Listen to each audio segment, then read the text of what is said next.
తెలంగాణ హైకోర్టులో కేటీఆర్ పిటిషన్ పై విచారణ కొనసాగుతోంది. ఏసీబీ కేసుపై క్వాష్ పిటిషన్ దాఖలు చేశారు కేటీఆర్. విచారణ చేపట్టింది జస్టిస్ శ్రవణ్ కుమార్ బెంచ్. ప్రభుత్వం తరపున ఏజీ సుదర్శన్ రెడ్డి, కేటీఆర్ తరపున సుప్రీంకోర్టు న్యాయవాది సుందరం ప్రస్తుతం వాదనలు వినిపిస్తున్నారు. కేటీఆర్ పై పెట్టిన పీసీ యాక్ట్ ఆయనకు వర్తించదు అని కేటీఆర్ తరపు లాయర్ సుందర్ వాదించారు.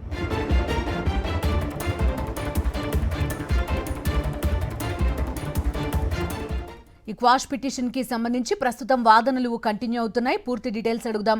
మా కరెస్పాండెంట్ వాసు సిద్ధంగా ఉన్నారు. వాసు, చెప్పండి, అసలు కేటీఆర్ పై పెట్టిన ఈ పీసీ యాక్ట్ ఆయనకి వర్తించదని లాయర్ సుందరం వాదిస్తున్నట్టుగా తెలుస్తోంది. ఇంకా ఎలాంటి వాదనలు వినిపిస్తున్నారైనా వివరాలేంటి?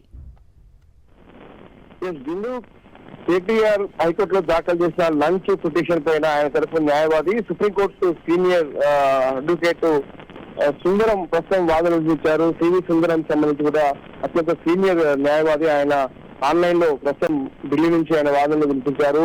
అయితే ప్రస్తుతానికి ఈ కేసులో చాలా సుదీర్ఘంగా ఆయన వాదన వినిపించారు. గంట సేపు ఆయన ఆర్గ్యుమెంట్ చెప్పారు. అతను ఆ వాదన చూసాయి. కొద్దిసేపు క్రితమే ఏసీబీ తరఫున AG advocate general Sudarshan Reddy వాదనలు ప్రారంభించారు.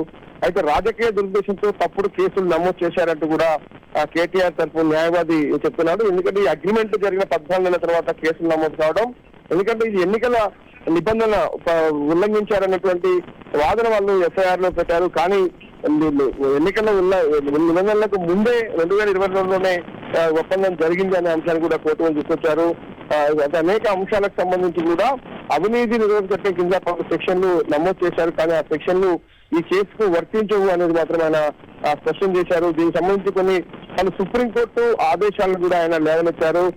లలిత్ కుమార్ వర్సెస్ యూపీ అనేటువంటి అంశంలో కూడా సుప్రీంకోర్టు ఆర్డర్ కూడా ఆయన ప్రస్తావించారు. అవినీతి చట్టం 31A క్లాజ్ సెక్షన్ దీనికి వర్తించదనే అంశాన్ని ఆయన స్పష్టంగా చెబుతున్నారు. ప్రాథమిక దర్యాప్తు జరపకుండానే కేసు రిజిస్టర్ చేశారు.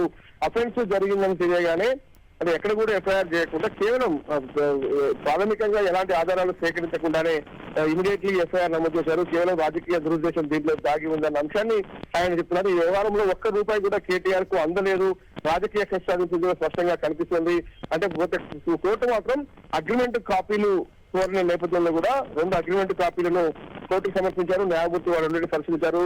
ఇక మరోపక్క ఇప్పుడు ప్రస్తుతం ఏజీ సుదర్శన్ రెడ్డి వాదన చేశారు. ప్రాథమిక విచారణ జరిగాకే కేసు నమోదు చేశాం. 2 నెలల క్రితం ఎంఓయూడీ నుంచి చీఫ్ సెక్రటరీ దానకిషోర్ ఫిర్యాదు చేశారు. కానీ గవర్నర్ నుంచి క్లియరెన్స్ కోసం లేకపోవడం, ఆ తర్వాత సిఎస్ సమాచారం అంది. సిఎస్ ఇచ్చిన సమాచారం మేరకు దానకిషోర్ ఫిర్యాదు చేశారు. కాబట్టే ఎఫ్ఐఆర్ నమోదు చేశాం. ప్రతి విషయం ఎఫ్ఐఆర్ లో ఉండదు. దర్యాప్తులో కొన్ని విషయాలు వెలిగించాల్సినటువంటి విషయం అవసరం ఉంటుంది. దర్యాప్తులో అనేక విషయాలు బహిర్గతం అవుతాయి అనే అంశానికి సంబంధించి ఆయన ప్రస్తుతం అయితే వాదనలు వినిపిస్తా ఉన్నారు సుదర్శన్ రెడ్డి. చూడాలి మరి కోర్టు ఎలాంటి ఆదేశాలు జారీ చేస్తుంది అనేది చూడాలి. ఎందుకంటే పలు రకాల వాదనలు, ఇరుపక్షాల వాదనలకు సంబంధించి కూడా వాడివేడిగా వాదనలు సాగుతున్నాయి. కోర్టు అనంతా కూడా పూర్తి స్థాయిలో కిక్కిరిసిపోయినటువంటి పరిస్థితి కనిపిస్తా ఉంది. మరి కాసేపట్లోనే ప్రభుత్వ వాదన ముగిసిన తర్వాత కోర్టు ఎలాంటి ఆదేశాలు జారీ చేస్తుంది. నాట్ టు అరెస్ట్ వీరైతే క్రాష్ కోరుతా ఉన్నారు. దీనికి సంబంధించినటువంటి కేసులో పూర్తి స్థాయి కూడా స్టే విధించాలని కోరుతా ఉన్నారు. కానీ కోర్టు ఎలాంటి ఆదేశాలు జారీ చేస్తుంది మరి కాసేపట్లో తెలిసే అవకాశం ఉంది.